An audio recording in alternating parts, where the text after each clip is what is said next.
4K ムーンシリーズ5月フラワームーンの静寂。少しだけ足を止めて月を見上げませんか？ムーンシリーズは音楽と 4K 映像で綴る満月の記録。環境音楽が描く静寂の空気感をあなたの部屋にお届けします。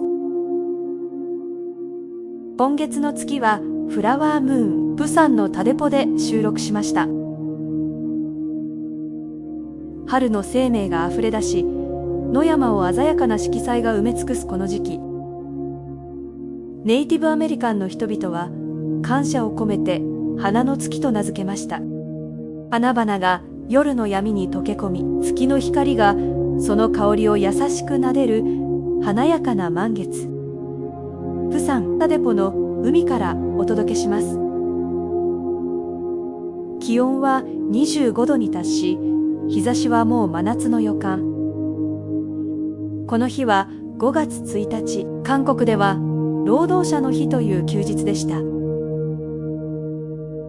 日本は平日ですが、こちらでは家族連れの笑い声が砂浜を彩っています。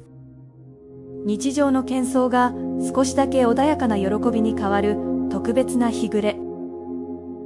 カップルや家族たちはこの風景を待っています。日常を忘れ、暮れなずむ時を楽しむ。なぜ我々は日没をこんなに見つめるのでしょう。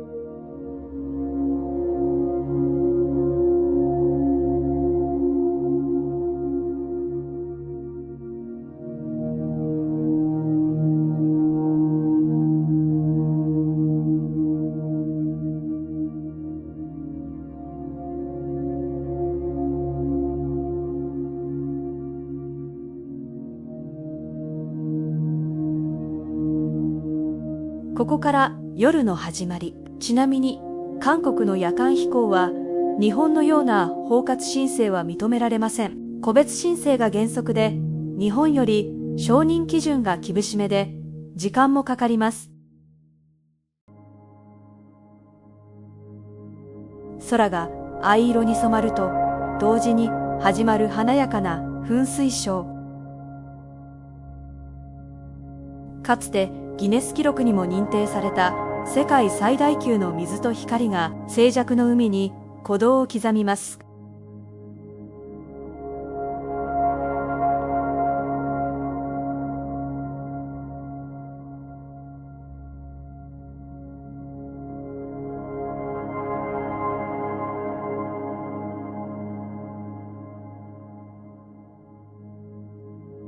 そうしてモルンデの東側を月が昇っていきます。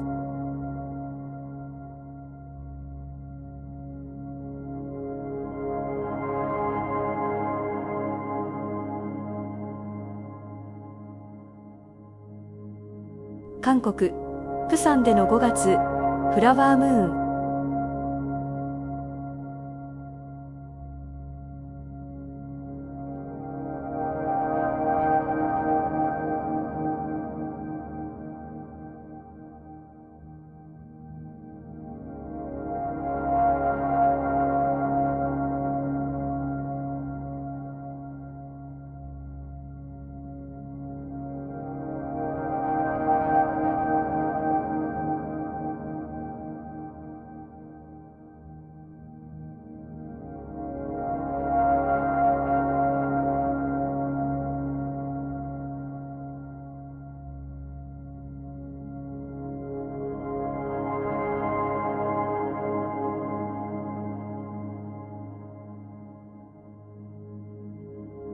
そして街にはもう一つの光。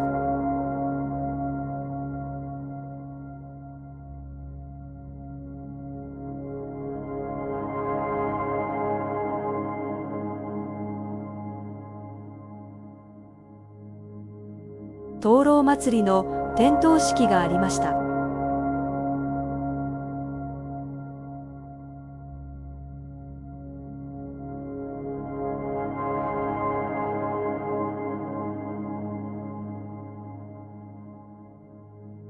韓国の街はさらに色鮮やかな光に包まれます。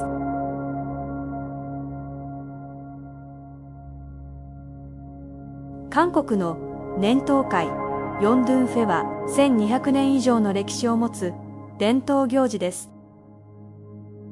ユネスコ無形文化遺産にも登録されています。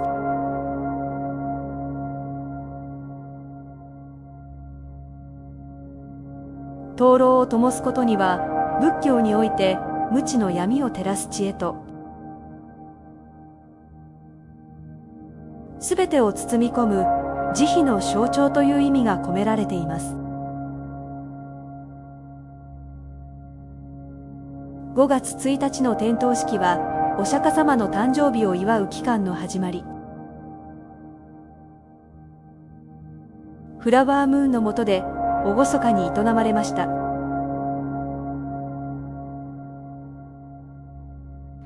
三光寺サムグアンサの彩り。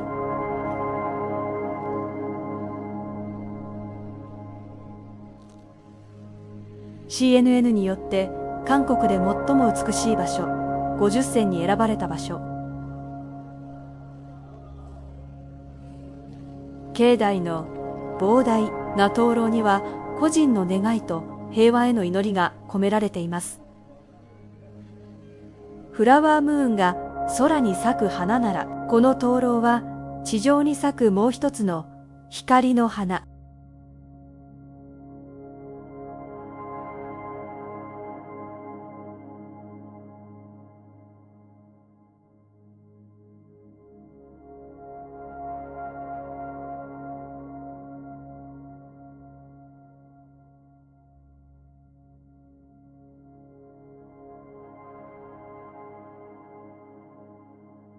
それぞれの物語は今後の映像で順次公開いたします。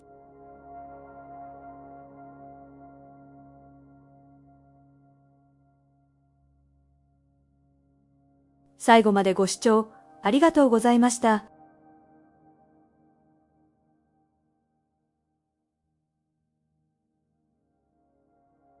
それではまたお会いしましょう。